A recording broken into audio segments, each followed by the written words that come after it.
네, 안녕하세요. 천미입니다. 오늘은 경호학 시작할 건데, 경호학은 경비업법과 달리 절대적인 그 양이 좀 많아요. 그래서 조금 영상이 길더라도 이해해 주시기 바라고, 10강으로 그래도 최대한 끝낼 거고요. 절대적 기준이 있는 게 아니에요. 법조문이 아니라 학문이기 때문에 많은 학자들의 의견도 분분하니까 그래도 출제자 의도에 맞춰서 맞출 수 있게끔 알려드릴 거고요. 시작하도록 하겠습니다. 경호학의 개념. 경호학, 경호는 여러분들이 아는 이미지죠. 지키는 거, 뭐 검정색 정장 입은 분들이 경호 대상자를 지키는 거. 여기서 뭐 경호원은 경호의 주체라고도 하고요. 또 경호원, 뭐 경호 실시자 이렇게 말하기도 하고요. 경호 대상자는 경호의 객체, 또 피경호자. 맞으면 피를 흘리니까 피경호자라고도 합니다. 자, 형식적 의미의 경호와 실질적 의미의 경호를 알아야지 우리가 시작을 할 수 있어요. 어떤 걸 배우냐 이런 건데, 실질적 의미의 경우는 학문상의 경우라고 보면 돼요. 그럼 형식적 의미의 경우는 주체나 권한, 제도에 따른 구분이라 되어 있는데, 여러분들이 만약에 여자친구나 남성분들이라면 뭐 이성친구가 있겠죠. 이성친구를 뭐 지켜주고 위험에 빠지면 구해주고 당연히 그래야 하는 의무가 있잖아요. 그죠? 그런 걸 경호라고 본다면은 그 여자친구가 만약에 대통령의 딸인 거예요. 그러면 제가 경호하는 거 외에도 대통령 경호처에서 나와서 가족인 만큼의 경호를 실시한단 말이죠. 그러면 그런 경우에 대통령 경호처에서 나와서 하는 경우를 형식적 의미의 경우, 대통령 경호처라는 주체에서 대통령 경호 등에 관한 법률에 의한 권한을 가지고 또 뭐 그 당시에 법령에 따른 제도에 따라서 경호를 한다. 그래서 형식적 의미의 경우이고요. 실질적 의미는 내가 남자친구지만 권한도 없고 뭐 타인일 뿐이지만 그래도 지켜주겠다. 그런 거를 실질적 의미의 경우라고 볼 수 있겠죠. 그래서 더 크게 나아가자면은 모든 활동, 경호 대상자에게 가해지는 위해를 사전에 방지 또는 제거하는 모든 안전한 활동을 실질적 의미의 경우라고 하고요. 형식적 의미는 좀 더 작은 거겠죠. 좀 기관에 의한 거 또는 법상 조직이 수행하는 경호 활동만을 경호로 인정하는 거. 그럼 어떤 일까지 벌어지냐면은 형식적 의미의 경우가 더 나아가면은 대통령 경호처 직원들이 농사를 지으러 갔어요. 공적인 목적으로 직무상 그것도 이제 경호 활동으로 보겠다. 형식적 의미의 경우다. 이렇게 구분이 되고요. 실질적 의미의 경우에서 내가 대통령을 경호한다. 나는 일반인이고 과학자인데 대통령을 경호한다. 그러면은 이제 형식적 의미가 아니라 일반인이 구하는 거기 때문에 실질적 의미의 경우가 되겠구나. 만약에 경비업법에 의해서 경호를 하는 건요. 그것도 이제 형식적 의미의 경우로 가야겠죠. 법에 의해서 경호를 하는 거니까. 이렇게 하고요. 대경법의 경우는 형식적 의미의 경우 개념을 말하고 역사적, 제도적 의미를 말하는구나. 실질적 의미는 본질적, 이론적 입장에서 이해를 해서 학문적인 측면을 바라보는구나. 뭐 두문실학이 이렇게 외우면 되고요. 이 두 개를 구분 지을 줄 알면 문제는 풀 수 있습니다. 넘어가도록 할게요. 자, 경호 경비의 목적. 이거는 왜 하냐? 1번과 2번은 당연하죠. 신변 안전과 또 질서 유지 혼잡 방지. 우리 경비법도 배웠으면은 행사장에서 또 사람이 많은 장소에서 질서를 유지하는 거 알잖아요. 그죠? 그럼 3번과 4번을 보면은 피보호자의 위험 유지와 국위 선양. 여러분들 국제 행사 같은 거 문제 없이 끝났다고 하면은 다른 나라에서도 좋게 보거든요. 그렇기 때문에 위험 유지와 국위 선양의 목적이 있다. 또 경호 대상자가 환송, 환영자 간의 친목 도모가 이루어진다. 반기는 자와 떠나는 사람 또는 놀러 온 사람 간의 친목 도모가 이루어진다. 공적인 목적으로 대통령 등 참석하는 행사에서도 이제 인맥이 생기잖아요. 그죠? 서로 맞부딪히고 얘기를 나누는데 친목이 안 생길 수가 없겠죠. 그래서 친목 도모도 포함이 된다. 뭐 경호 경비는 피보호자의 위험 유지와 국위 선양을 포함하나 환송 영자 간의 친목 도모는 공적인 임무가 아니므로 제외된다. 이런 거 틀린 말입니다. 친목 도모도 이루어진다. 각 기관별 경호의 정의. 자, 이거는 어떤 기관, 국가 기관마다 경호를 설명하는 게 달라요. 근데 이걸 알아야지 문제를 풀 수 있겠죠. 때문에 뭐 그 나라의 특색도 들어가고요. 또 뭐 경찰과 경호랑 또 붙게 되거든요. 합성이 되거든요. 그래서 그러한 구분도 잘 지어야 된다. 자, 1번 한국. 한국에서는 대통령 경호처라는 경호기관이 나옵니다. 뭐 대통령 경호처 말고도 군에서도 경호를 실시하고요. 뭐 경호부대가 있죠. 또 경찰 쪽에서도 경호 부대가 있어요. 하지만 우리는 경호학에서만큼은 주가 되는 게 어디다? 대통령 경호처다. 그 대통령 경호처에서 이 대통령 경호 등에 관한 법률을 살펴보면은 경호란 무엇인가라고 정의를 하고 있어요. 정의를. 그래서 보시면은 경호 대상자의 생명과 재산을 보호하기 위해서 신체에 가해지는 위해를 방지하거나 제거. 이거를 호위 작용이라 하거든요. 그럼 또 뒤에 거는 특정 지역을 경계, 순찰 방배하는 등의 모든 안전 활동을 말한다. 경비도 포함한다. 뒤에 게 경비예요. 경비. 자, 차이가 뭐예요? 여러분들이 만약 연예인 경호를 한다 치면은 연예인 바로 앞에서 사람들이 못 다가오게 하는 경호원이 있다 치면은 또 연예인이 차에 돌아왔을 때 차에 스토커가 있을 수도 있고 또는 뭐 폭발물이 설치될 수도 있잖아요. 그럼 차를 지키는 경호원도 있어야겠죠. 그 사람은 호위하는 경호가 아니라 경비하는 경호를 하고 있다. 경비 경호를 하고 있다. 이렇게 보시면 되고요. 이 대통령 경호처의 대경법에 따른 경호에서는 호위의 개념뿐만 아니라 경비의 개념도 포함해서 설명하고 있다. 설명하고 있다. 이렇게 보시면 돼요. 자, 여기서 이거 한번 보시고요. 자, 경호 대상자와 경호자, 주체자 이런 거 여러분들이 구분을 할 줄 알아야 되거든요. 왜냐하면은 뭐 경호 대상자를 지켜야 한다. 뭐 경호원을 지켜야 한다. 경호 대상자의 도피가 우선된다. 경호원의 도피가 우선된다. 이런 식으로 말장난을 섞어요. 당연히 경호 대상자의 도피가 우선되어야겠죠. 그렇기 때문에 이 기준을 잘 잡으시고 눈에 익는다고 해도 조심해야 돼요. 왜요? 눈에 익으면 또 지나친단 말이에요. 여러분들이 뭐 경호원이 먼저 도망친다. 이게 여러분들이 뒤늦게 보기에는 경호원이 도망친다인데 시험장 당일에서는 뭐 경호 대상자가 도망친다처럼 보일 수도 있겠죠. 문제 지문은 경호원이 도망친다인데 왜냐하면 실제로 문제가 좀 빨리 풀리거든요. 이게 뭐 이론이 들어가는 과목이 크게 아니다 보니까 암기 사항을 묻는 거니까 여러분들이 눈에 익어버리면은 틀린 지문인데도 아 맞는 거구나 하고 동그라미 치고 넘어간단 말이에요. 그래서 이런 거 좀 구분을 좀 잘하시고요. 2번 우리나라의 대한민국 경찰기관에서는 경호란 정부 요인, 국내외 주요 인사 등 경호 대상자의 신변에 대해서 직접적, 간접적을 모두 포함하는 직간접적인 위해를 방지하기 위하여 사전에 제거하고 경호 대상자의 안전을 도모하는 경찰 작용을 말한다. 문제는 뭐 직접적인 것만 말한다. 뭐 이런 식으로 나오거든요. X고요. 간접적인 뭐가 있을까요?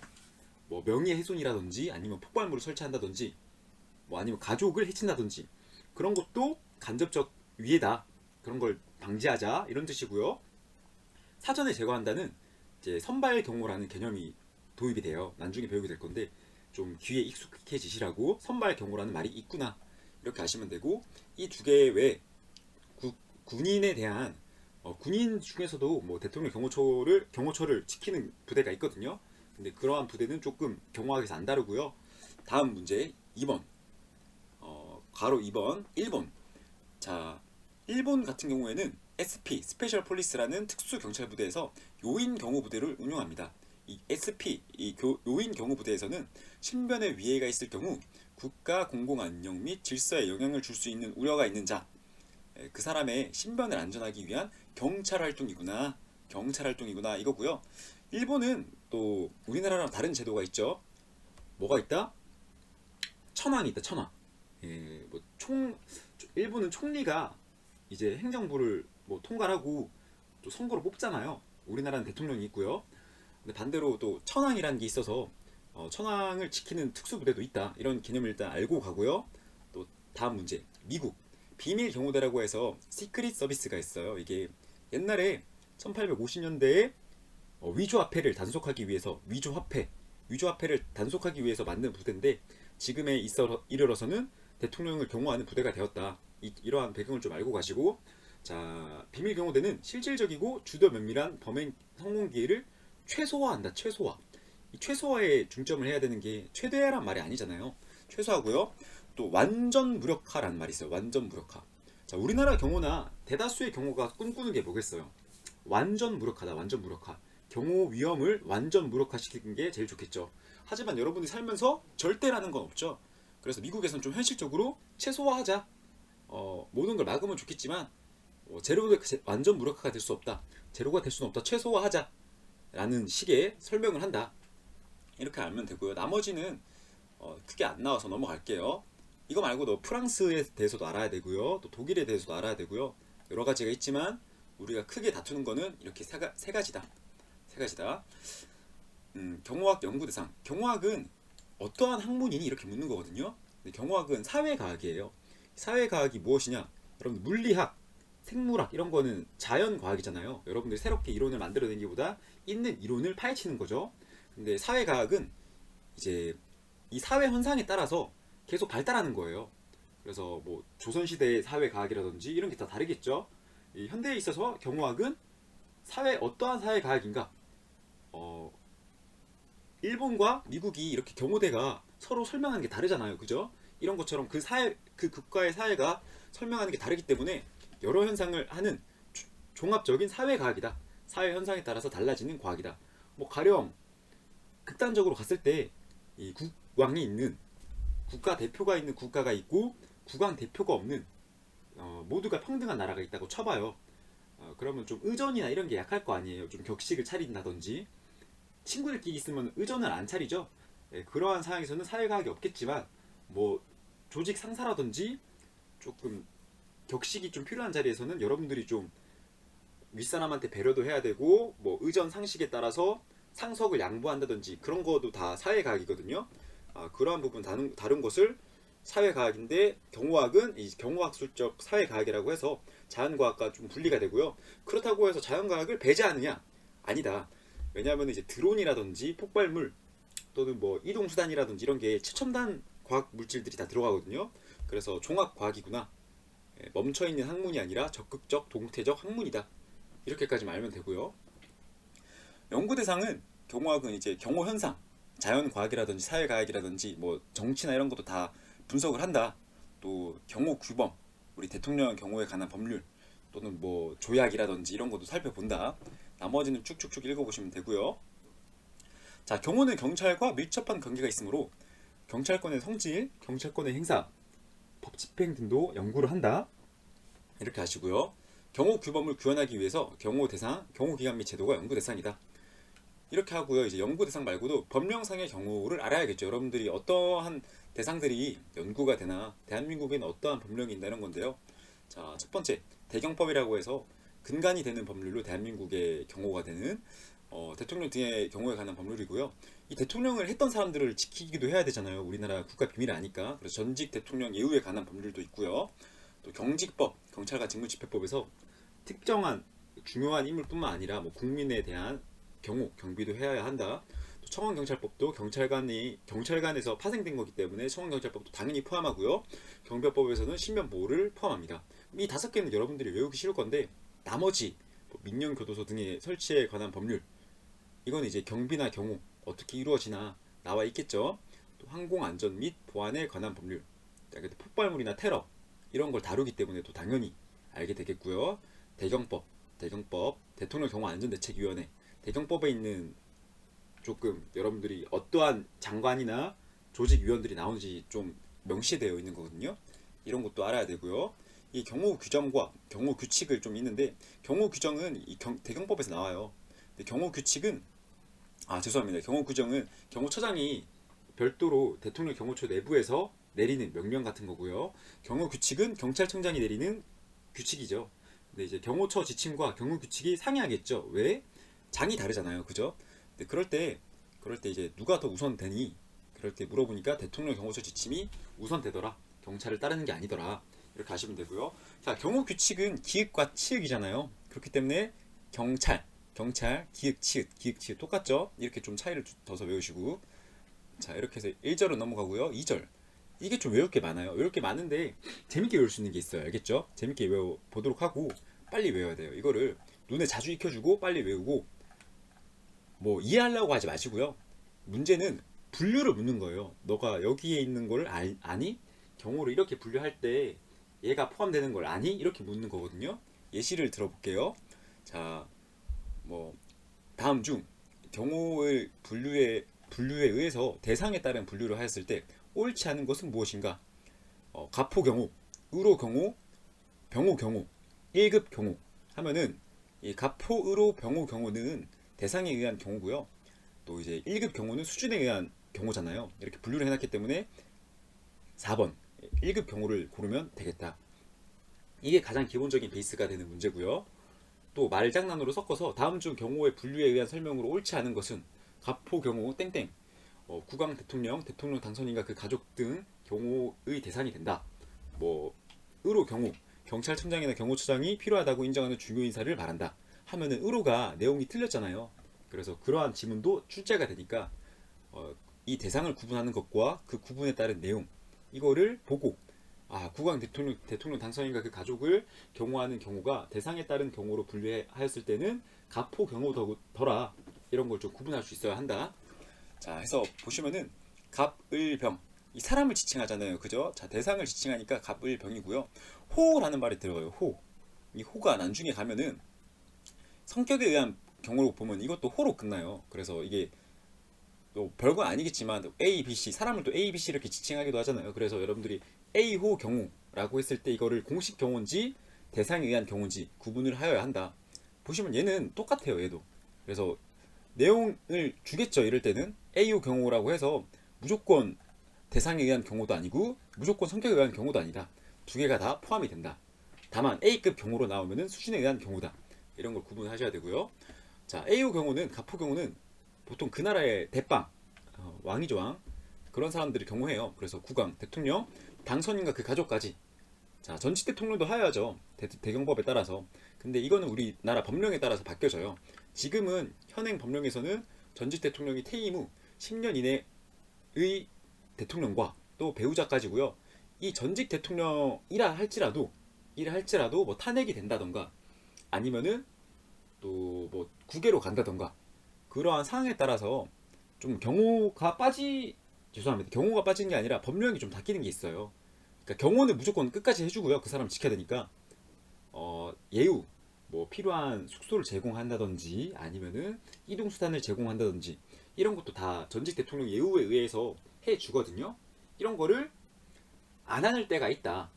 자, 너무 복잡하게 받아들이지 마시고 나중에 반복을 할 때 여러분들 편하게 알라고 미리 뿌려두는 거거든요. 이렇게 떡밥 뿌리듯이 전직 대통령의 경우는 10년 이내라면 항상 한다. 항상 10년이라면 항상 하고요. 10년을 넘어가는 기간에 대해서는 이제 경호처장이 인정하는 사항이면은 실시한다. 알겠죠? 자, 그리고 또 논외적으로 실무적으로는 전직 대통령이 10년 이내에 경호를 하는데 이거는 대통령 경호처만 말하는 거고요.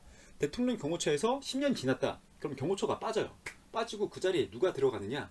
경찰이 원래 들어갔어요. 의무경찰이 배치됐었는데 지금은 또 이제 의무경찰이 폐지가 되었으니까 우선 경찰에서 담당하는 건 맞다.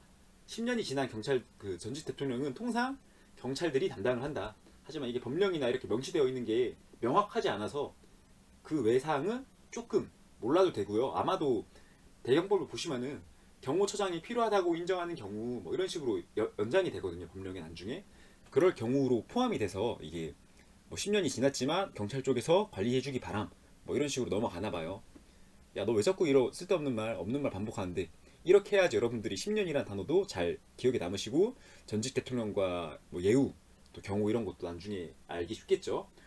자, 의로 경우인데 얘는 국왕, 대빵 이런 거 빼고 행정부 수반이나 넘버 2 뭐 이런 거거든요. 그 외울 때 소원의 총 이렇게 해서 소원의 총, 헌법재판소장, 또 국회의장 아니면 또 뭐 의장, 총리, 수상 뭐 이렇게 있거든요. 대법원장 이렇게까지 소원의 총 이렇게 외우면 되고요.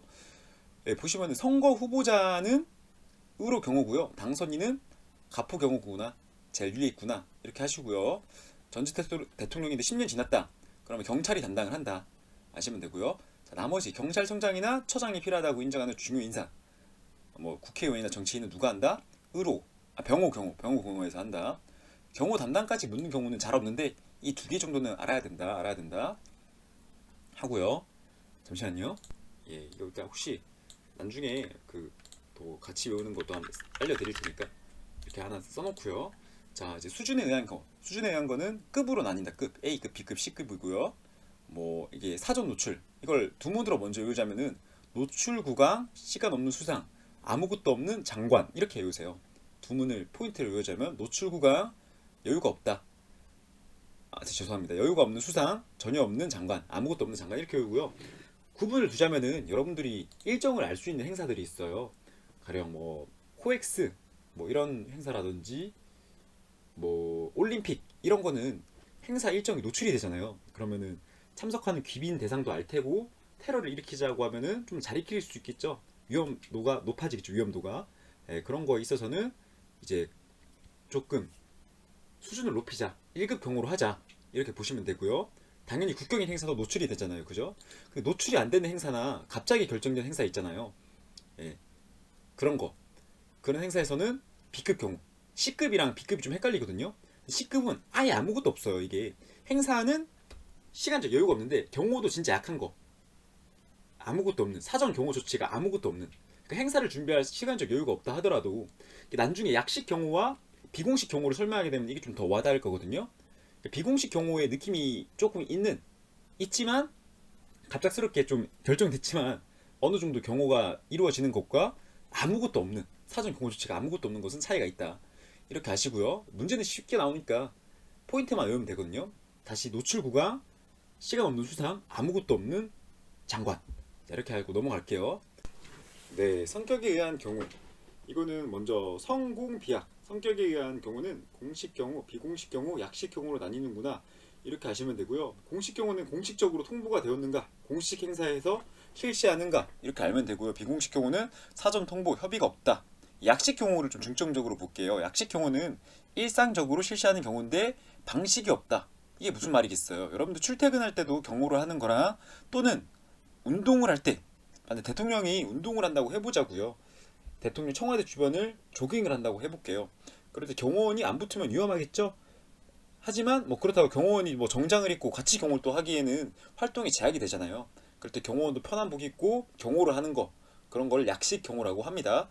넘어가도록 할게요. 직접, 간접. 직접적은 이제 행사장, 간접적은 평상시, 형식은 혼비노라고 해서 이 비노출 경호를 한번 보자고요. 여러분들이 만약에 행사에 참석을 했어요. 근데 정장을 입은 사람들이 보이면은 아, 저 사람들이 경호원이구나, 행사 통제하는 사람이구나 라고 알겠죠. 근데 반대로 이제 수사 현장에 가보면은 뭐 형사물을 보면은 형사분들이 경찰복을 입나요? 행사할 때는 정복을 입지만, 경찰 제복을 입지만 행사 외 수사 활동을 할 때는 사복을 입고 하잖아요. 왜요? 이제 범죄자들이 보고 못 도망가도록. 예, 그런 거죠. 그런 것처럼 자식의 신문을 숨기는 거를 비노출 경호라고 해요. 비노출 경호 알겠죠? 자, 여기서 더 나아갈게요. 더. 자, 경호의 성질은 여러분들이 아는 경호라고 하면은 경호원을 떠올리겠죠? 경호원은 정장을 입고 있습니다. 그러면은 사람들한테 보여야 할까요? 안 보여야 할까요? 보이는 게 더 통제가 잘 되겠죠. 그래서 경호는 노출적인 성질을 띈다. 자, 경호는 노출적인 성질을 띈다. 더 나아가서 하지만 경호 조직은 자신들의 행사 일정이나 경호 방식, 경호원이 몇 명 있는지 노출이 되면 될까요? 안 될까요? 안 되죠. 왜요? 그러면 만약에 내가 뭐 진짜 중요한 행사인데 사람이 너무 없어요. 그래서 경호원을 평소에 100명에서 경호하다가 뭐 15명에서 경호를 하게 되었다. 그러면은 위해자 입장에서는 100명에 대비해서 암살자를 고용하는 것보다 15명을 대비해서 암살자를 고용하는 게 편하겠죠? 그렇기 때문에 이 자기들의 조직에 대한 성질은 비노출적이다. 자, 다시 일반적으로 경호는 노출적인 성질을 띈다.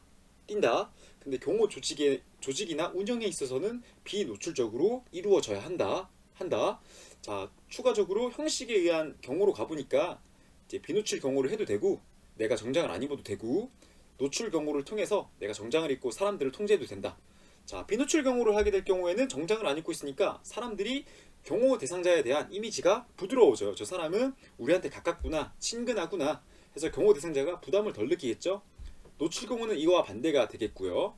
이렇게 하시면 되고, 이게 형식에 의한 경우와 성격에 의한 경우가 헷갈릴 수도 있어요. 그래서 이거는 형식은 혼비노, 성공비약, 성격은 공식 경우, 비공식 경우, 약식 경우, 이렇게 차이를 두시고요. 지금 몇 가지 나왔죠 지금? 수준, 성격, 직간접 이렇게 쓰시고요.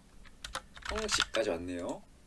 자, 이동수단은 보차열선항이라고 해서 보행은 이제 갈 때 여러분들이 근거리 도보를 할 때고요. 통상 중장거리는 차량을 이용해서 해요.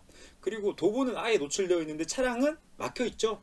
차량이 더 안전하다 때문에 주변의 비상 상황에 대비해서 항상 이동 간에는 차량을 대비시키는 게 좋다. 자, 차량 경우 나오고요. 열차 경우. 열차 경우는 열차 내에서 이루어지는 경우인데요. 여러분들이 열차는 출발지에 시도 경찰청에 경호 책임이 있습니다. 알겠죠? 출발지, 선박 경호, 항공기 경호 이런 거 쉽고요. 나중에 이게 어려운 타이밍이 의전에 가게 되면은 열차 경호 시에는 어디가 상석인가, 선박 경호 시에는 어디가 상석인가, 항공기는 어디가 상석이며 뭐 누가 먼저 타는가, 누가 먼저 내리는가 이렇게 묻거든요. 그게 나중에 좀 덜 어렵게 와닿으시려면은 꿀팁을 하나 알려드리자면은 창문이 보이면 좋고요. 자, 선박 경우 같은 경우에는 흔들리잖아요. 좌우로 흔들리니까 어디가 덜 흔들리겠어요. 배는 가운데가 덜 흔들린단 말이에요. 그렇기 때문에 선박은 가운데가 상석, 열차나 항공기는 창가가 상석. 알겠죠? 이렇게 기분을 잡고 갈게요. 기분을 잡고. 자, 넘어가도록 하겠습니다. 장소는 행, 연숙, 행사장, 숙소, 연도경으로 외우시는데요. 여기서 중요한 게 뭐 최양락 씨 부인이 팽현숙 씨인가요? 개그우먼? 그래서 저는 행현숙 좀 이름이 붙어서 외웠고요.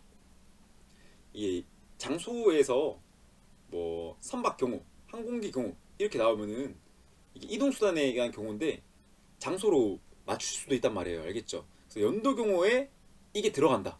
교통수단에 그러니까 이동 수단에 의한 경로로 할 때 항공기 경우라고 하면 이걸 통상 연도 경우, 노상 경우라고 하지. 장소에 의한 분류를 할 때 항공기 경우라고 말을 안 쓴다. 잘 이렇게 아시고요. 쭉 읽어보시고 숙소 경우에 대해서 좀만 더 가볼게요. 숙소 경우. 자, 숙소 경우에 있어서 체류 기간이 있고 야간 경우가 이렇게 쓰여 있는데 그러면은 여러분들이 대통령이 돼보자고요. 365일 24시간 경호가 붙어 있겠죠. 그럼 내가 잘 때도 누군가 날 지키고 있잖아요. 그럼 여러분들이 자는 장소는 반복된 뭐 관저라든지 숙소가 되겠죠. 그러한 장소를 숙소 경호에 포함할 것인가 안 포함할 것인가 라는 말이 있어요. 포함하냐 안 포함하냐. 이게 왜 문제가 되었냐면은 2014년도 14년도 때에는 이 숙소 경호의 분류에 의해서 관저나 뭐 일상적으로 머무는 장소는 제외를 했어요. 그러한 장소는 평상시에 해야 하는 경우고 호텔이나 타 지방에 가게 되면은 경호 체계가 바뀌어야 되잖아요. 위에가 위험한 사람이 들어오는 출입구도 달라질 테고 또 뭐 거기가 정치적으로 분쟁 상태다. 더 위험하잖아요. 그런 특성을 고려해서 경호에 차별을 두어야 한다. 경호는 차등화된 경호로 해야 되거든요. 상황에 따라서 평균화가 아니라 차등화된 경호를 해야 되기 때문에 평상시는 평등화된 경호로 하는 게 제일 좋겠죠. 거기에 밸런스가 가장 맞춰져 있으니까. 하지만 특정한 장소에 가면은 차등화된 경호를 실시해야 한다. 그래서 숙소와 관저는 제외하고 숙소 경호로 보았다. 그런데 이게 작년 기출 문제에 이게 포함해서 숙소 경호로 보겠다라고 지문이 나온 거예요. 알겠죠? 이 차이를 아시면 되고요. 이게 분류에 의해서 장소에 의한 분류를 할 때는 숙소 경호에 관저와 숙소가 같이 포함이 되는구나. 왜냐하면은 장소에 의한 분류를 했는데 관저랑 숙소를 포함시킬 데가 없는 거예요. 이렇게 행, 연, 숙 세 가지로 구분이 되잖아요. 그럼 관저랑 일상적으로 잠을 자는 장소를 뭐 연도 경호에 넣을 수도 없고 행사장 경호에 넣을 수도 없으니까 숙소 경호로 들어갔다. 이렇게 아시면 되고요. 왜 제외를 하냐? 평상시에는 왜 제외를 하냐? 이 대경법에 보면은 대통령 경호가 이루어지는 특정한 장소는 내각, 외각, 관저나 숙소를 제외한 내각, 외각으로 구분을 해서 한다라고 명시되어 있어요. 또 경찰 쪽에서도 이렇게 설명을 하고요. 그렇기 때문에 14년도 문제에서는 제외한 게 맞았고요. 작년 문제에서는 포함한 게 맞았다. 이러한 특성을 좀 아시고 다음으로 넘어갈게요. 직종은 이제 뭐 읽으면 알겠죠, 여러분들이. 사경호 이거는 제가 외우라고는 안 해요. 왜냐면은 외우라고 하지 않는 이유가 기업마다 설명하는 게 다르고 학자마다 다 달라요. 그나마 차이를 두자면은 뭐 CU고 감사나 고위 사람이고 일반인이구나 이 정도만 아시면 되고요. 뭐 정치인, 연예인 이런 거는 여러분들이 시험 치기 전에 한 번씩만 봐주면 돼요. 알겠죠? 이렇게 하고 또 외울 게 많으니까. 자, 장소, 직종까지 나오나요?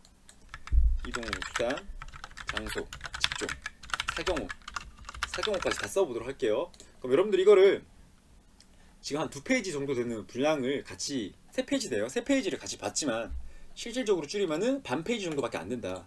그래서 대상에 의한 경우는 어떻게 구분하죠? 갑, 을, 병, 뭐 AO, BO, CO 이렇게도 쓰면 좋고요.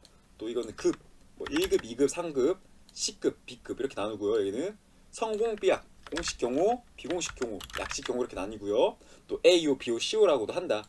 직간접은 이제 직접적, 간접적 이건 쉽고요. 형식은 혼비노, 혼합 경우, 비노출, 노출 경우. 이동수단은 보차, 열선항, 보차, 열선항 하고요. 장소는요. 행연숙, 행사장, 연도, 숙소. 직종에서는 이 직종이 뭐가 있었죠? 직종이 좀 기억이 안 나네. 사경우가 연예인, 뭐 연예인이나 뭐 이런 거겠죠. 연예인이나 뭐 정치인 이렇게 구분을 할 테고요. 이거는 뭐 CEO나 유명 정치인 또는 뭐 지자체 정치인 또는 뭐 일반인 이런 식으로 나누는데 이 밑에 두 개는 여러분들이 그냥 기출 문제만 봐도 풀 수 있기 때문에 제외를 하고요. 통상 외워야 할 부분은 이 부분이다. 이 부분 알겠죠? 이 부분 이렇게 하고요. 이거를 제가 따로 바탕화면에 저장을 해놓을게요.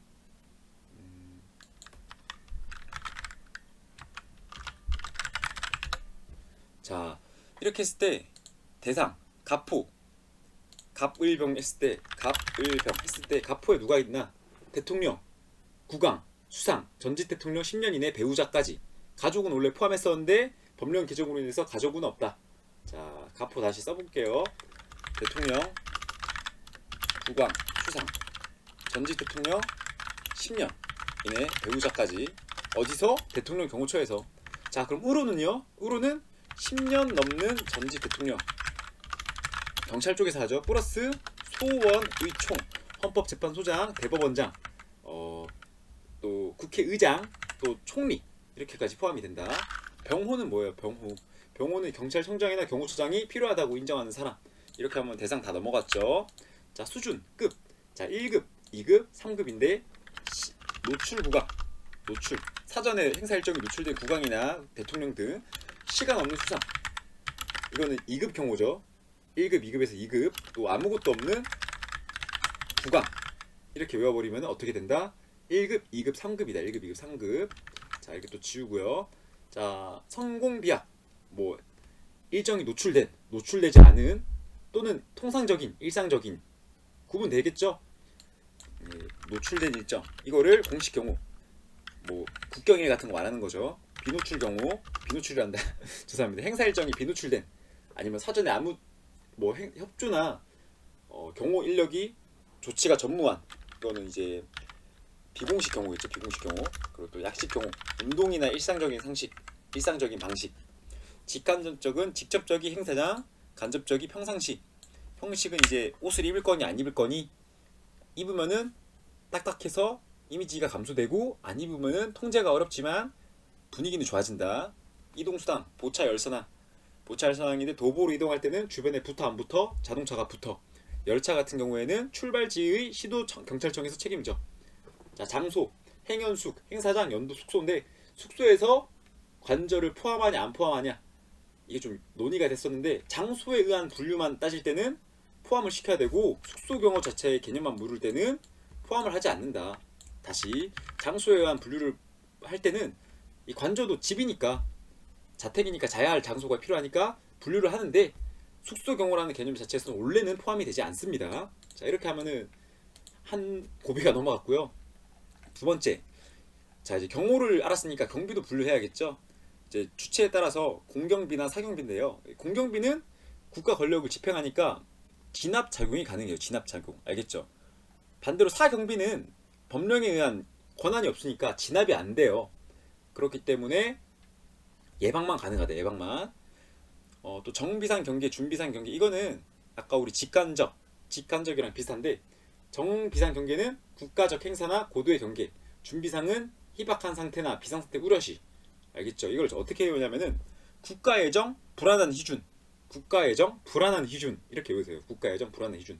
자 다음 중 경계 개념에 의한 분류를 했을 때 다음 내용이 설명하는 것은 무엇인가? 국가적 중요 행사 전후 일정 기간 또는 비상사태 발생 징후 예견, 고도의 경계 필요 시 실시하는 경계를 무엇이라 하는가? 준비상 경계, 정비상 경계. 자 이랬을 때 정비상 경계를 택하면 되겠습니다. 넘어가도록 해서 경계 대상, 경비경찰에 의한 분류에서 경계 대상을 했을 때 이게 헷갈린 이유가 여러분들이 경별법을 배우고 오면은 시호 신기 특 그 5가지에 대한 개념이 잡히는데 여기서 설명하는 것은 다르다. 경호 경비는 경호 대상자를 지키기 위한 경비를 말하고요. 치안 경비는 여기 보시면은 이제 다음부터는 밑에 내려가면 이제 공공안녕 질서가 많이 나와요. 그래서 여기에 중점을 두지 마시고 치안 경비는 치안이란 말 자체가 국민들을 좀 포함하는 말이잖아요. 치안이 좋다 안 좋다. 그 나라 치안이 어떻니? 이런 말이 있으니까 국민과 관련된 공공안녕이구나. 근데 치안인데 치안도에서 폭발물이나 특정한 사건이나 무기 관련된 거 있죠. 이런 거는 구분을 하고 싶어 해서 총포, 도검 이런 흉기에 의한 중요 범죄 관련된 거는 특수경비, 경기 대상에 대한 분류를 했을 때 특수경비로 분류를 하고 이제 재경비, 치안도 뭐 재나 천재지변이나 홍수, 태풍 일어났을 때 통제가 잘 되는 게 좋잖아요, 그죠? 그런 것도 치안으로 분류하고 싶지만 이것도 구분을 해서 재경비구나. 혼잡 경비는 행사장 떠올리시면 편하고요. 중요시설 경비 이 말 자체가 좀 시설대 재산 문서 간첩이란 말이 들어가서 우리 특수경비업이랑 연관이 되겠구나 생각할 수 있지만 아니다. 중요시설 경비로 따로 빼야 한다. 나머지 쪽 보시면 되고요. 구분이 쉬워요. 여러분들 충분히 할 거라 믿고 넘어갈게요. 경비업법에 따른 구분인데요. 보시면은 경비업법에서는 좀 특이한 게 발생해요. 신변보호 경비를 보시면은 재산을 제외하잖아요. 그죠? 근데 대통령 경호법상의 경호나 경호학에서는 경호 대상자의 재산을 포함하는 게 당연하다. 다시 경호에 있어서는 재산까지도 포함한다. 근데 신변보호에서 경호는 생명 신체만 하고 재산은 지키지 않는다. 재산 지키려면 어떻게 해? 시설 경비로 가야 해. 뭐 이런 식으로 외우면 편하겠죠. 자, 넘어가도록 하겠습니다. 공경비와 사경비의 중요 특성. 공간 및 숙소 경비. 대통령, 외국 국가 원수 등 경호 대상자가 관저, 공간, 임시로 숙박한 장소에서 경호 근무를 말한다. 근데 대경법에서는 조금 빼더라. 공간이나 관저는 제외하더라. 근데 문제를 풀 때는 상대적으로 보셔야 되는데 여러분들이 지금 추세가 너무 헷갈리신다. 이 짬비 너가 말하는 거 이해가 안 되겠어. 그냥 하나만 외우면 안 돼. 한다면은 숙소 경우는 공간과 관저를 포함한다로 외우세요. 그냥 포함해서 모두 그냥 잠자는 장소를 그냥 숙소 경비가 이루어지는 장소구나. 숙소 경호가 가능한 장소구나. 이렇게 외우시고요. 니은 우리나라 국가 원수의 경비 대상 대통령 관저 전직 대통령의 현 거주지 별도 거주지 전직 대통령을 10년 이내 지켜야 하니까요. 그죠? 뭐 10년 지나면 경찰 쪽에서도 지켜야 하고요. 경비 구역의 구분 대통령 집무실, 관저 등은 내곽 구역과 외곽 구역으로 구분한다. 이게 무슨 말이냐면은 나중에 삼중 경호의 개념을 배우거든요. 내부, 내곽, 외곽으로 외우시면 되고요. 내부, 외부라는 말은 없습니다. 외부라는 말은 없이 내부, 내곽, 외곽 이렇게 3가지로 외우면 되고요. 이거를 또 어떻게 외우냐? 안비계, 안전, 경비, 경계 이렇게 외우면 돼요. 다시 1선, 2선, 3선 이렇게 외우시고요. 안전, 경비, 경계구 이렇게 외우시고요. 내부, 내곽, 외곽 이렇게 외우시면 되겠습니다. 여기서 추가적으로 플러스해서 이 3선은 여러분들이 나중에 안 그러지. 다시 자 이렇게 했을 때 1선이 어디겠어요? 1선이나 안전구역이 여기를 말하는 거거든요. 여기가 1구역이겠죠. 1구역 안전구역 안전. 자 그러면은 여기가 이제 경비구역이 되겠죠. 경비구역. 자 통상 이렇게 경호를 하고요. 여기에 가상이 선에 있다고 쳐보자고요. 가상의 선이 더 크니까 그죠? 더 크니까 그럼 여기가 이제 경계구역이 되겠죠. 경계구역 해서 1선, 2선, 3선 1선, 2선, 3선 이렇게 외우시면 되고요. 여기가 내곽 외곽 뭐 이렇게 외우셔도 됩니다. 중요한 건 제가 설명해 드리고 싶었던 거는 이 3선이잖아요. 그죠? 3선으로 갈수록 경호가 또는 경비가 강해진다 약해진다? 조금 소홀해질 수밖에 없죠. 범위가 커지니까. 그죠? 근데 이제 외부자 입장에서 외부 출입자 입장에서는 밖에서부터 안으로 들어가겠죠. 그러면은 1차 통제점이 어디가 되겠어요? 3선부터 만나잖아요. 그죠? 그래서 3선을 1차 통제점이라고 한다. 1차 통제점. 1차 통제점. 알겠죠? 이러면 안 헷갈리겠죠 여러분들? 일선이라고 해서 1차 통제점이 아니라 밖에서 안으로 들어오니까 여기가 1차 통제점이다. 이렇게 하면 삼중 경호의 개념까지 여러분들이 알고 가니까 넘어가도록 할게요. 집무실과 관전은 내부 구역이 없다. 왜 없을까요? 사생활이 이루어지는 장소기도 하고요. 안에서는 극비 문서나 이런 게 좀 많이 왔다 갔다 하겠죠. 그렇기 때문에 조금 또 대통령의 경호처 자체가 안전이 보장된 장소잖아요. 그렇기 때문에 필요가 없다. 이런 식으로 좀 외우면 잘 외워지더라고요. 내부 내각 구역으로 구분도 아니고 내곽 외곽으로 구분을 하더라. 기타 경호구역의 지정. 자, 집무실 관저를 제외한 각종 행사장, 유숙지 등의 경호구역은 경호처장이 지정한다. 여러분, 이 경호처장이 왜 경호처장일까요? 대통령 경호처의 장이니까, 그죠? 근데 이게 작년이나 재작년까지만 해도 이번 정권이 아니라 저번 정권까지만 해도 대통령 경호실이라고 불렀어요. 그러면 대통령 경호실장이 되겠죠? 네, 그래서 옛날 문제나 아니면 뭐 역사를 살펴보면 대통령 경호실이 있었고 경호실, 경호처가 다른 것이 아니다. 지금은 좀 직제가 내려와서 경호처지만 옛날엔 경호실이었다. 하고요. 근무 요령, 경비 배치는 내부, 내각, 외곽으로 구분해서 하고요. 뭐 면담 요청자나 종업원, 투숙객도 싹 다 관리한다.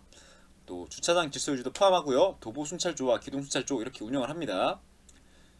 건물의 외곽 경비도 3중으로 구분을 해서 하는구나. 이 정도만 알면 되고요. 넘어가도록 하겠습니다. 도보 순찰은 초소간을 순찰하고요. 기동 순찰은 각 통로를 순찰합니다.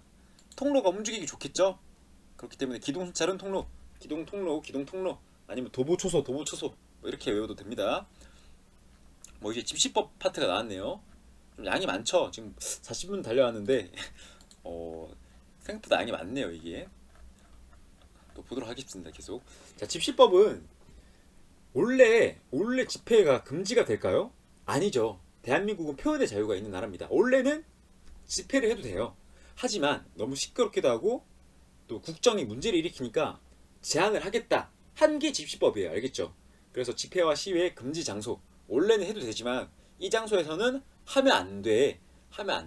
알겠죠? 100m 이내 범위에서는 하면 안 돼가 원칙인데 하나씩 살펴볼게요. 되는 경우가 있거든요. 되는 경우. 자, 1호의 경우에 원래 국회의사당에서 100m 이내 범위에서는 하면 안 돼. 안 되는데 다만 이 감옥과 남옥에 해당하는 상황으로서 국회의 기능이나 안녕을 침해할 우려가 없을 때고 인정할 때는 시위나 집회를 해도 돼. 알겠죠? 그래서 설명을 해드리자면은 원래 금지인데 국회의사당은 금지인데 국회 활동을 방해할 우려가 없는 경우나 대규모 집회나 시위로 확산될 우려가 없으면서 국회의 기능이나 안녕을 침해할 우려가 없다고 인정되는 때에는 실시해도 돼. 너무 막 눈에 힘주고 보지 마시고 이러한 경우가 있구나, 해도 되는 경우가 있구나 이렇게 보시면 되고요. 2호로 가보니까 각급 법원, 헌법재판소도 원래 안 되는데 마찬가지로 재판에 영향을 없을 때는 해도 돼. 그런 경우가 어디에 있냐 보니까 뭐 대규모 집회 또는 시위로 우려가 없을 때 또는 재판에 영향을 미칠 우려가 없으면서 헌법재판소의 기능이나 안녕을 침해할 우려가 없을 때 그때는 또 해도 되고요. 그럼 1호와 2호는 소원의로 보시고요. 얘네는 시위가 가능한 경우가 있어요. 그죠? 근데 이 3호로 가보면은 얘네들 숙소, 그러니까 여기는 그거거든요. 지금 그 업무를 시행한 장소잖아요. 국회의사당이나 헌법재판소나 법원. 근데 대통령 관저나 공관 이렇게 뭐 자기가 개인적으로 사적으로 하는 장소에서는 하면 된다 안 된다? 안 된다. 얘는 절대적 금지 사유예요. 다시 공관은 무조건 제외고요. 관저는 안 돼. 근데 국무총리 공관으로 가보니까 국무총리는 또 되는구나. 자, 다시 소원의 총으로 아까 외웠었죠. 소원의 총에서 대통령 추가하시고요. 총은 빼세요. 국무총리 공관에서는 시위가 일어날 수 있는 경우가 있다. 그러니까 얘는 절대적 사유고요. 나머지는 임의적 사유예요. 알겠죠? 쭉 보시면 되고요. 뭐 법령이고 아직까지 출제된 적은 없거든요. 이게 문제가 나왔으면은 이 미터로 장난을 쳤어요. 뭐 10m 이내 장소에서 50m 이내 장소에서 시위를 하여서는 아니 된다 이렇게 나왔거든요. 그럼 50m가 아니라 100m잖아요. 그래서 틀린 말이 되었다. 법령상의 일치를 묻는 말이었으니까 뭐 1km로 이렇게 내기도 하고요. 나머지는 좀 읽어보시고 뭐 좀 와닿지 않나? 이게 좀 갑자기 처음 보는 개념이라서 여러분들이 오히려 눈에 잘 익을 수도 있어요. 알겠죠? 국내 주재 외국 기관, 국내 주재 외국 기관. 여러분들 이거 뭐 청경법에서 좀 본 것 같지 않나요? 넘어가도록 하겠습니다. 자, 경찰 경비 작용, 경찰 경비의 개념. 일반 통치권에 근거하여, 자, 특별 통치권은 무엇이냐? 특별 통치권은 여러분들이 만약에 경찰이라고 해보자고요. 그러면 경찰청장의 명령에 좀 따라야겠죠? 반대로 일반인은 경찰청장의 명령에 안 따라도 됩니다. 그런 차이가 있어요. 국민들을 다 통하게 되는 게 일반 통치권이고요. 경찰 내에서 경찰청장의 명령만 통하게 되는 게 특별 통치권. 그러한 성질을 좀 알면 되겠죠. 쭉쭉쭉 읽어보면 되겠어요. 쭉쭉. 이렇게 포함이 되는구나. 진압까지도 포함을 하네. 자, 경비경찰의 특징. 이게 좀 시험에 자주 나와요. 경찰의 특징이겠죠. 자, 경찰은 조직이고요. 계급이 있습니다. 그러면 윗사람이 있고 밑에 사람이 있겠죠. 부대 조직으로 하향적 특성. 명령을 위에서 아래로 내린다. 오더를 위에서 아래로 내린다. 신속한 처리가 요구된다. 그러니까 조직 사회를 만들었겠죠. 명령을 했으니까 따라. 신속히 따라라. 그리고 또 위험한 사태는 빨리 하는 게 좋고요. 빠르면 빠를수록 좋고, 진압이 용이하므로 처리 기한이 없다. 처리 기한이 없다. 이거 좀 중점적으로 보셔야 될 것 같은데, 왜냐하면 빠른 처리가 요구되는데 처리 기한이 없다. 이 설명이 좀 말이 안 되잖아요. 그죠? 약간 이게 여러분들이 범죄 피해자의 경우 살인마가 있어요. 여러분들이 이게 지금은 없어진 걸로 아는데 공소시효라는 제도가 있지 않나요? 물론 공소시효는 존재합니다. 하는데 특정 범죄에 대해서 몇 개가 사라졌다고 들었어요. 공소시효는 존재해요. 이게 옳은 걸까요, 여러분? 범죄를 저질렀는데 일정 기간이 지났다고 해서 이 사람을 소송하지 않고 그 범죄에 대해서 묻지 않겠다. 맞는 걸까요? 정의의 목적상에서는 이게 맞지 않죠. 그죠? 야, 너 갑자기 뭐 이상한 얘기를 해. 들어와봐요. 들어와봐요. 근데 이게 왜 그렇게 할까요? 행정 처리를 위해서겠죠. 범죄도 다른 거 경찰들도 바쁘잖아요. 다른 범죄도 많이 일어나는데 그런 거 처리하는 게 더 빠르지 옛날 범죄를 붙잡고 있을 수만 없다. 하지만 처리는 해야 된다. 뭐 이러한 개념으로 알면 좋겠죠. 위험한 상태가 발생했으면 신속한 처리가 요구되는 게 맞고요. 위험한 사태인 만큼 언젠가는 처리해야 한다. 언젠가는 처리해야 한다. 뭐 업무 가중이 되더라도 업무는 다 해내라. 이런 개념이겠죠. 다음 문제. 다음 질문이겠네요. 경찰 부대 작용. 예방 경계도 하고 진압도 하는 복합적인 기능을 가지고 있구나. 경찰의 특성. 경비 경찰의 특성은 현상 유지 차원이다. 그쵸. 공무원 조직 자체가 현상을 유지하는 게 좀 좋죠. 복합 기능. 사전 예방과 사후 진압을 동시에 수행한다. 사후 진압만 운영하거나 사전 예방만을 하는 게 아니다. 사전 예방만 하는 것은 무엇이다? 사적, 민간 경비 조직이 그러하다. 즉응적 활동, 비상사태 시 신속히 처리하고요. 하향적 명령으로 조직 체계로 지휘관이 명령, 책임도 지휘관에게 있다. 책임도 지휘관에게 있다. 안녕 질서 유지 활동 이렇게 아시면 되고, 경비수단의 원칙. 이거는 균치저간으로 이렇게 균치저간 알겠죠? 균형의 원칙. 그리고 또 위치의 원칙, 적시성의 원칙, 안전의 원칙인데요. 최소 병력으로 최대 효율을 내야 돼요. 알겠죠? 최소 병력. 적정한 병력으로 적정한 효율이라는 말보다는 제일 작은 거, 어떻게 해서든 제일 작은 병력으로 최대 효율을 내라. 유효적절하게 부대를 배치해라. 적시성은 상대방이 약한 시점, 적정한 시점이 아니라 약한 시점. 위치는 상대방보다 유리한 지점, 이렇게 아시면 되고요. 안전은 안전하게 처리해라. 넘어가고요. 조직 운영의 원리. 보시면은 이것도 당연한 것처럼 보여요. 아까 우리가 배운 게 그대로 오기 때문에 부대 단위 활동을 해라. 지휘관 단일성의 원칙. 한 사람에 의해서 지휘를 하고 한 사람이 명령 책임을 다 해라. 체계 통일성. 임무 중복을 방지를 위해서 복종 체계가 단일하게 체계 통일이 이루어져야 한다. 치안 협력성. 국민과의 협력을 이루어라. 그럼 여러분들이 이거 보실 때 얘는 조직 운영의 원리고요. 얘는 수단의 원칙이에요. 원칙. 그래서 균치저간으로 외우라고 하는 게 다음 중 경비수단의 원칙으로 옳지 않은 것은 무엇인가 했을 때 A. 위치의 원칙 B. 적시성의 원칙 허약한 시점 이렇게 나오고요. C. 체계 통일성의 원칙. 임무 중복 방지를 위해 복종 체계가 확립되어야 한다. 이렇게 나왔을 때 A와 B는 수단에 따른 원칙을 묻는 거라면은 C는 조직 운영의 원리잖아요. 그래서 C를 골라낼 수 있어야 한다. 알겠죠? 이거를 어떻게 해주시냐? 직위통역. 직위통역. 이 말 자체가 앞으로 경호 조직에서도 나올 거고요. 조금 조직 관리하는 요령에 있어서 많이 보게 될 원리이기 때문에 눈에 익혀두면 좋습니다. 넘어가도록 하겠습니다. 경비수단의 종류. 이거는 이제 경찰학에서도 배우는 건데요. 간접적 실력 행사와 직접적 실력 행사가 있는데 어느 게 좋을까요? 이 국민의 입장에서 보자면은 간접적 실력 행사가 좋죠. 이 직접적 실력 행사는 물리력이 좀 들어가거든요. 근데 간접적 실력 행사는 말로만 아니면 경고만 하는 거기 때문에 조금 물리력이 빠지기 때문에 좀 평화로운 수단처럼 보이죠. 그렇게 아시면 되고요. 경고, 제지, 체포가 있는데 경고는 뭐 확성기로 그만하세요, 그만하세요 이렇게 말하는 건데 주의를 주는 건데 행동에 의한 경고라고 일본 판례가 있어요. 이게 뭐 시위가 일어난 장소고 경찰들이 해산하세요 해산하세요 했는데 사람들이 해산을 안 하고 막 계속 다가오는 거예요. 그러다 보니까 경찰이 어떻게 해요?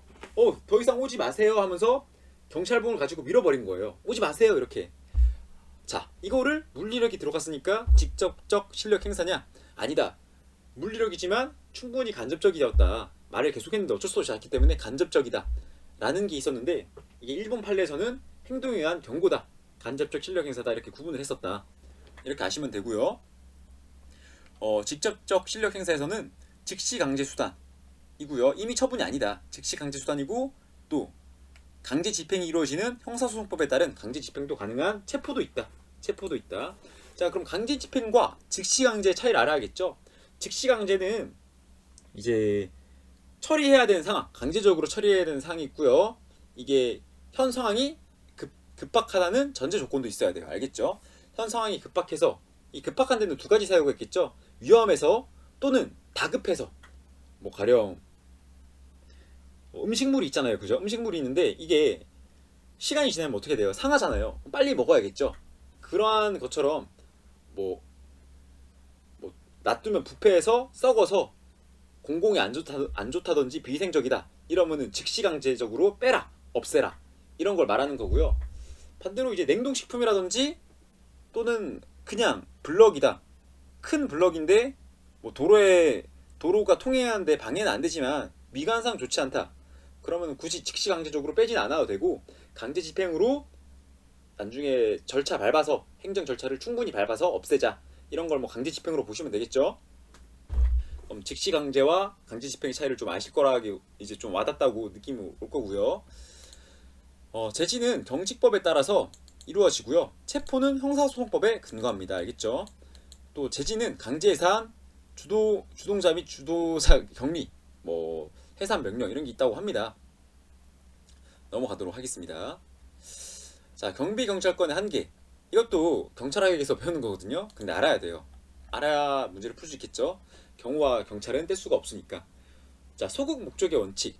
경비경찰권을 발동하려면 소극적으로 해라. 최소한의 질서 유지를 위한 최소한으로 해라. 이런 걸 소극 목적이라 하고요. 크로이츠 베르크 판결에서 본격적으로 보였다고 합니다.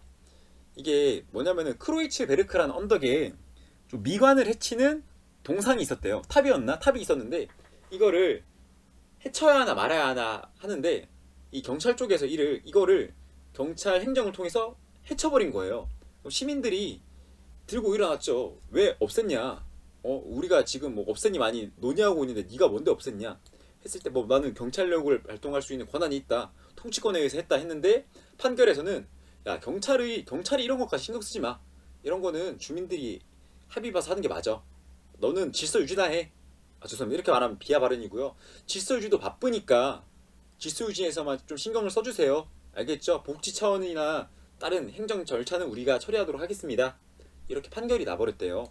그래서 소극 목적으로 하여야 한다. 경비경찰권은 공공의 원칙, 질서와 상관없는 사생활에 관여하지 마라.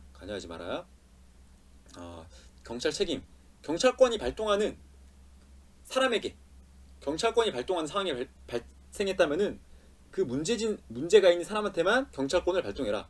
가령 뭐 100명이 시위를 한다 해도 한 명이 뭐 불을 지른다든지 아니면 뭐 옷을 벗고 공공장소에서 옷을 벗고 뭐 시위를 한다든지 하면은 그 사람이 문제인 거잖아요. 그럼 그 사람에 대해서만 경찰권을 발동해라. 근데 이 경찰 책임의 판단은 객관적이어야 한다. 이게 구문에 헷갈릴 수 있는 게 형사소송법에 따르면은 형사의 수사는 형사의 주관적인 판단에 의해서 이루어지거든요. 그래서 그러한 차이가 있으니까 경찰 책임의 판단은 객관적으로 이루어지는구나. 객관적으로 이루어지는구나. 경찰 비례의 원칙, 최소한도만 해라. 최소한도만. 평등의 원칙, 누구나 연령, 성별, 종교로 차별하면 안 된다. 이렇게 한번 포인트 한번 보시고요. 문제 지문을 보면은 풀 수가 있어요, 여러분들. 아, 얘는 아닌 것 같은데? 그럼 아닌 걸로 X 치고 넘어가면 돼요, 그냥.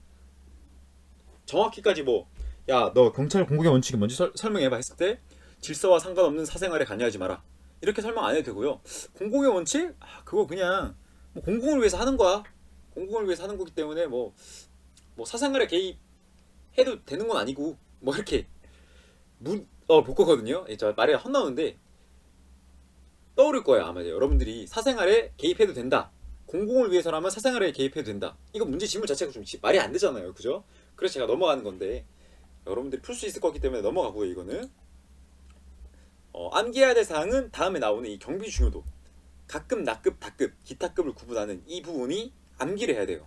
안 그러면 얘는 풀 수가 없어요. 이거는 문제 단어에서 조금 유추가 가능한데 얘는 아예 풀 수가 없어요. 그래서 각급, 낙급, 다급 이걸 외워야 되는데 가고도, 나중대, 다중요. 자, 다시 가고도, 나중대, 다중요. 가고도, 나중대, 다중요. 이렇게 외우시고요. 락급은 없구나. 락급은 없구나. 가고도, 나중대, 다중요 외우시고, 또 대상 건물이 있어요. 대상 건물. 알겠죠? 이렇게 좀 보면 되는데 한번 외우고 어떻게 하는지 알려드릴게요. 같이 외워보자고요. 자, 가, 나, 다, 기타. 어떻게 외워라? 가, 고도, 나, 중요, 나, 중대, 다 중요. 예, 중대가 중요보다 더 크다. 뭐 대자가 들어가니까 좀 웃긴가요? 중앙부처, 뭐 지자체장. 이렇게 보시면 되겠고요. 이 장소가 있어요.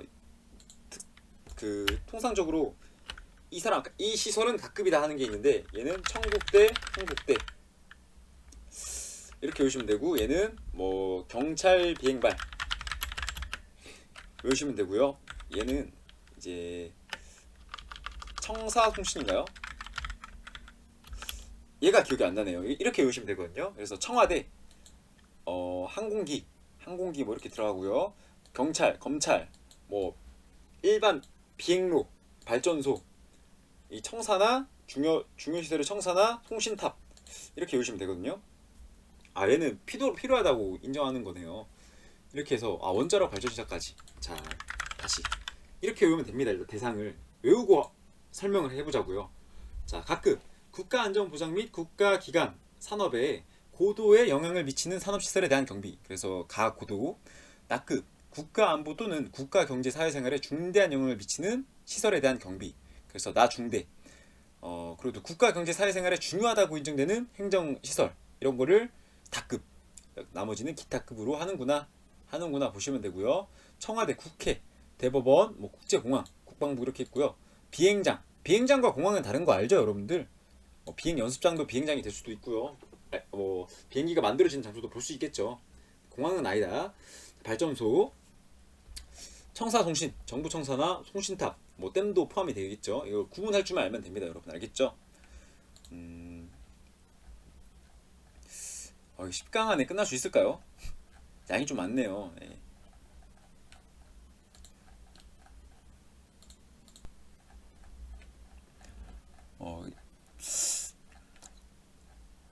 이게 비상사태 구분까지만 하고 끝내도록 하겠습니다, 여러분. 알겠죠? 양이 너무 좀 많기 때문에 1시간이 넘어가면 또 영상에 여러분들의 그 집중도가 떨어지거든요. 그래서 갑종, 일종, 병종 사태도 통합방위법에 따른 구분인데 이것도 외워야지 풀 수 있는 문제겠죠. 포인트는 모든 사태에 지역군사령관이란 말이 들어가요. 지역군사령관, 군사령관이 들어가고, 얘는 갑종은 통합방위법에 따르는데 제일 높으니까 통합방위본부장이 들어가고요. 병종은 반대로 이제 조금 작은 지역에서 이루어지는 사건이기 때문에 시도경찰청장이나 또는 지역군사령관 또는 함대사령관의 통제가 필요하다 이렇게 하시면 되고요. 단기간 내 치안이 회복될 수 있는 상태를 말합니다. 알겠죠? 자, 이것도 한번 써보도록 합시다. 여러분들에게 다 계속 써보는 연습을 해야 되거든요. 다 지우고요. 자, 갑종, 일종, 병종, 정종은 없습니다. 이 세 가지로 나뉘고요. 우선 어떠한 사람이 나오나 써보자고요. 뭐든지 뭐 지역 군사령관 다 나온다 했죠. 지역 군사가 다 나온다. 지역 군사령관 싹 다 나오고요. 여기는 통합방위법에 따른 건데 제일 높으니까 통합방위 본부장 나오고요. 얘는 지역 단위니까 함대 사령관, 또 시도 경찰청장이 나옵니다. 또 얘는 소규모예요. 얘는 소규모. 얘는 대규모. 자, 이것만 구분할 줄 알면 일종이 뭔지는 몰라도 쓸 수 있겠죠? 근데 어느 정도 피해를 입히고 경제적으로도 피해를 입힌다. 이렇게 알면 돼요. 단기간 내 치안 회복이 어려워 여러 적이 도발하는구나. 얘는 대규모 대량 살상 무기. 얘는 소규모. 뭐 여기까지 외워버리면 헷갈리잖아요. 그죠? 그래서 이렇게 좀 기준을 제가 잡아놨으니까 이 기준만 좀 외우시면 되거든요. 하고 이제 사경비 개념으로 넘어가 볼게요. 특정 의뢰인에게 일정한 보수를 받고 경비하는 개인 단체인데요. 이거는 이제 경찰력의 한계를 보완하는구나 이렇게 있고요. 우리나라 사경비 제도로는 어떠한 게 있나 이렇게 보면 되는데, 청원경찰도 사경비예요. 뭐 공공기관에 배치된다고 하나 민간인이기 때문에 사경비다. 사경비. 일제의 청원수사 제도에서 유래되어서 쓰며 경비법보다 빠르다. 경비법이 1976년인데 얘는 1962년에 입법이 되었다. 경지법에 따르기 때문에 불신 검문이나 보호 조치, 위험 발생 방지나 이런 것 좀 하고요. 장소의 한계는 이제 자기 경비 구역 내에서만 경찰관으로 활동이 가능하다. 민간 경비는 이제 60년대 미 8군 부대에서 시작되었다 하는데, 이게 왜 민간 경비가 시작이 왜 60년대 때부터 하냐면요. 이 60년대 때 미 보급창에 유류를 납품한 업체가 있었거든요. 거기서 이제 청원경찰이나 이런 걸로 좀 경비 계약을 맺었나 봐요. 그때부터 민간 경비업이 시작되었다 하는데, 명확한 여러분들이 아는 지금의 경비업법은 언제 이루어졌다? 1976년도에 이루어졌다. 지금은 이제 경비업법으로 개칭이 되었죠. 이게 96년도로 알고 있거든요. 97년도에 처음 경비조사 시험이 이루어지고요. 96년도에 맞나요? 네, 맞네요. 97년도에 처음 경비조사 시험이 이루어지고 96년도에 용역경비업법에서 이름이 바뀌었다. 이렇게 하시면 되겠습니다. 그럼 일단 여기까지 하고요. 마지막으로 진짜 제가 좀 그만해 이렇게 할 수도 있겠지만, 마지막으로 한 번만 더 이 대상을 좀 쓰고 가보도록 하겠습니다. 우리 아까 중요시설 구분하기로 했죠. 시설 구분, 경비 대상 시설 구분 이렇게 있고요. 또 뭐 통방법에 따른 경계 대상 구분 맞나요? 정확한 명칭까지 안 알아도 되기 때문에 구분만 할 줄 알면 되거든요. 그래서 얘는 가, 나, 다, 기타 이렇게 하면 되고요. 얘는 갑, 을, 병 이렇게 하면 됩니다. 자, 이렇게 해서 다른 이름으로 저장을 할게요. 자, 그래서 가 고도, 나 중대, 다 중요. 얘는 뭐 시도지사, 아니 또 뭐 정부의 뭐 고위 간부장 하고요. 얘는 청국대, 한국대도 아니고요. 한국대 원자력.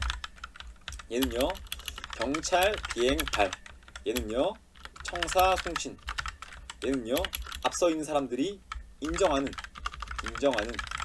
앞에 있는 사람들, 시도청장이나 시도지사나 정부 기관의 장이 필요하다고 인정하는 시설. 이렇게 외우시면 되고요. 얘는 갑은 이제 뭐 지역 군사가 싹 다 들어간다. 근데 갑종 경계가 이제 통방법에 따르니까 통합방위 본부장 들어가고, 얘는 지역 단위니까 시도 경찰청장과 함대 사령관이 들어가는구나. 또 얘는 대규모 침투고, 얘는 소규모 침투더라. 소규모고, 얘는 또 좀 단기간 해보기 어려운. 자, 이렇게까지 하면 되겠죠?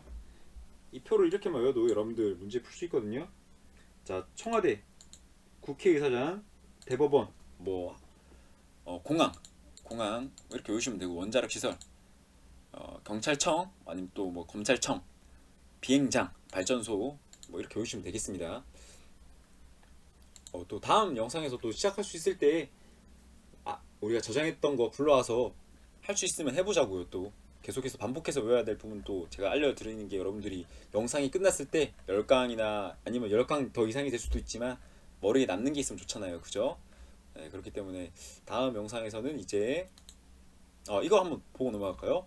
이 민간 경비원의 불법행위에 대한 손해배상은 민간 경비업자가 배상한다. 고의 또는 과실로 인한 불법은 경비업자가 부담하도록 되어 있습니다. 제3자, 경비대상 둘 다 마찬가지고요.